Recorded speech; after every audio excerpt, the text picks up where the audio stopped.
Hi there, folks. My name's NovaWing24, and welcome to the NovaWrap, your one-stop location for all news and wonderful insights into the worlds of simulation on your computer. I'm back after a couple of weeks off while I got my new system sorted out, so didn't have access to all my fun tools and things. I wasn't able to release the episode for the last couple of weeks, so.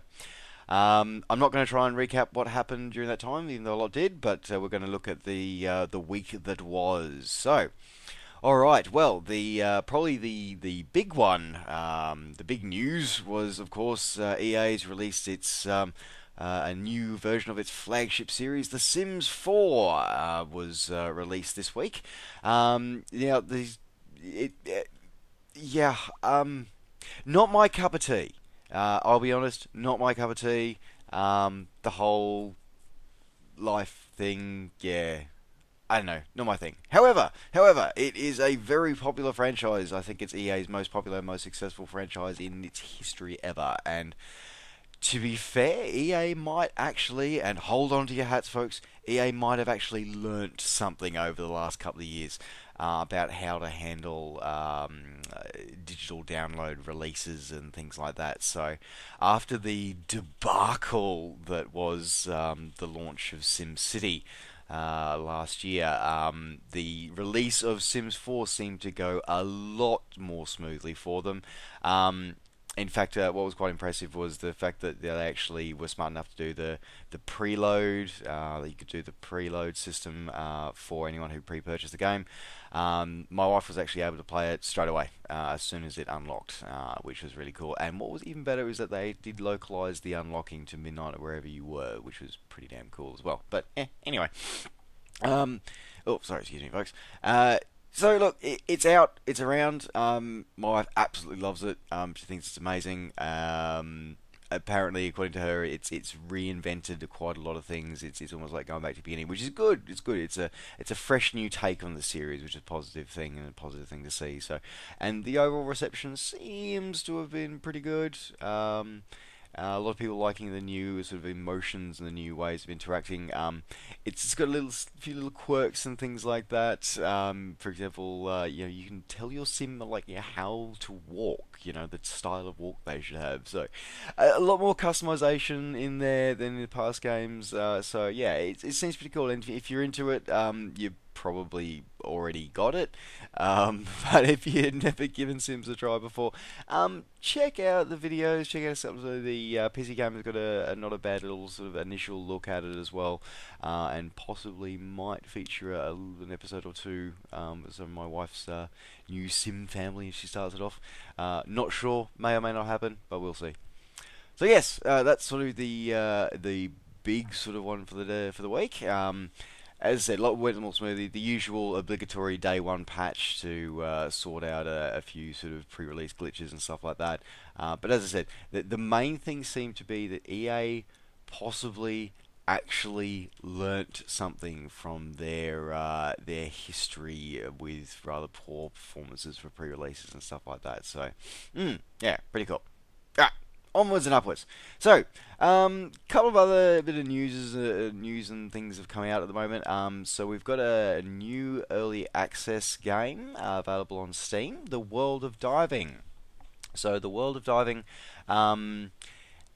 is it's an exploration type of game. It's a open underwater world kind of idea. It's got level editors and stuff like that. It's not about blowing stuff up. It's about finding fish species. It's about discovering wrecks and exploring the world under the oceans. So a really cool, nifty little idea. Not sure how it's gonna go, but the videos and the devlog that I've been reading looks absolutely spectacular. It really does. So that is now out as early access on Steam. That is now available. So if it is something that you like the look of and would like to explore some of the richness of the world's oceans. Anybody remember the old Sequest DSV show? Anybody remember that out there? I used to love that. I really did. You know, the future lies beneath these seas. So yeah. Anyway, but yeah, so it's got some cool features like you can see you can actually use like actual real world diving. Communication like hand signals and stuff like that. Your base is a tropical island that you can customize and stuff like that. You can co-op and work together with other people. It's you know it's pretty cool. Like you can discover things, you can go searching for things underwater and stuff like that. So, and it's like a very sort of a mission, procedure generated mission kind of based system that is done from your base on this tropical island. So pretty cool. Lots of customization available again in that as well. Looking pretty good from the as I said from the early access that I'm seeing so far. So one definitely to keep your eye on and as we should possibly be expected of all the things in VR world, it is going to have Oculus Rift support. So yeah, when we finally get those for the consumers and not just for the developers. But anyway, so that's the world of diving. Couple other new ones as well coming out at the moment. This this one's a new one. It's tagged like as like an indie one, but it's looking pretty solid for an indie title. It really is. So it's a title called Train Fever. Now, Train Fever builds on the successes of like Train Simulator. And the Train Simulator franchise and the Cities in Motion franchise, where you start off and you establish a transportation company and you build it up and progress it through. But what's really cool about this is that not only is it just is it trains, it's other types of sort of railed type simulations as well. So your trolley buses, and he's even got horses and carts in there as well, steam trains, electric trains, all that stuff. But what's really cool and what's really piqued my interest is it's not grid or tile based. You don't have to snap to grids and stuff like that. But it's the way the urban environment will actually grow independent or sort of independent or dependent on what you do. So you don't control what streets get laid or how they get laid or what happens, what buildings get zoned here and stuff like that. The game will do that for you, and that's actually a pretty powerful engine that does that. And yeah, it's procedure generated and stuff like that, but it's still at the same time that's pretty damn cool. Like I'm very impressed. The 3D engine looks pretty damn awesome as well. As I said, like for an indie title, this is honestly looking better than some of the polished stuff than you see from the AAA titles and big companies. So yeah, I'm very impressed by this one. So definitely worth your time looking at it. I'm looking long and hard at downloading and buying this one myself. I think it looks pretty damn awesome. So I've always been a fan of the Cities in Motion series. So yeah, as I said, definitely piqued my interest. So yeah, all right. Also, we've got another one. This one's a bit weird. I'm not quite sure what to make of it.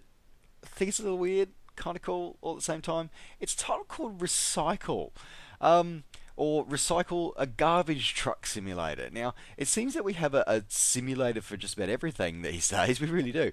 And this one's just got a cover, and he makes a point of that. It's like featured tagline is control your unsung heroes of the road. It's like okay. Yeah, so it's all about waste management simulator, and what you do with a city's waste, and how you expand your garbage empire through economic management and efficient gameplay and stuff like that. And that's it flat out. It looks weird, like flat out. It's weird, but you know what? Yeah. It's the strange stuff that often gets you hooked, and it really just makes it interesting. At the moment, I'm a bit short of cash, but otherwise, yeah, as I said, it's weird. I saw that my fellow YouTuber Troublemaker TMC over his channel, he's picked it up, so I'm gonna have a chat to him and see what he thinks. But yeah, it's definitely a little bit of a strange one. That one, definitely a little bit of a strange one. Yeah. So anyway, it's available on Steam, so check it out if you're interested. Currently 15% off until the 10th of September, so it's a launch special.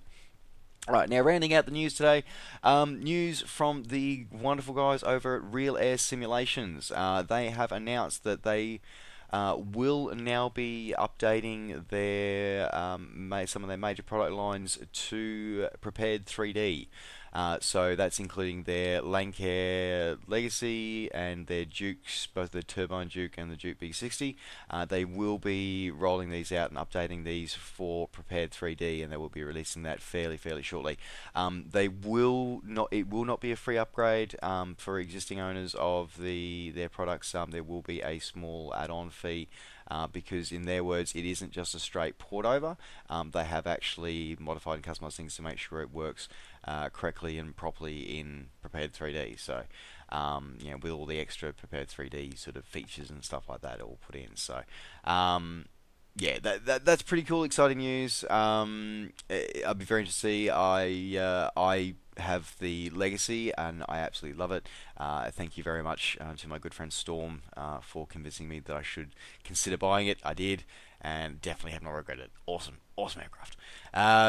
So seriously, think about getting it. Have a look at it. Have a overlook at RealAirSimulations.com. They've also announced as well that in line with updating their Duke V60 to version 2, they will be updating their Turbine Duke to version 2 over the next course of the next few weeks. So stay tuned for more news on their website and possibly here on the channel. We'll give you updates as more comes to light. And yeah. So there we are. Alright folks, that wraps up the NovaWrap for this week. Don't forget to stay in touch with myself and what's happening on the channel and in general simulation news in general. You can like and subscribe to the YouTube channel here. You can also find me on Facebook and on Twitter. Just search NovaWing24. Alright folks, thanks very much for watching. Take care, safe skies to all, and we'll see you next time. Bye for now.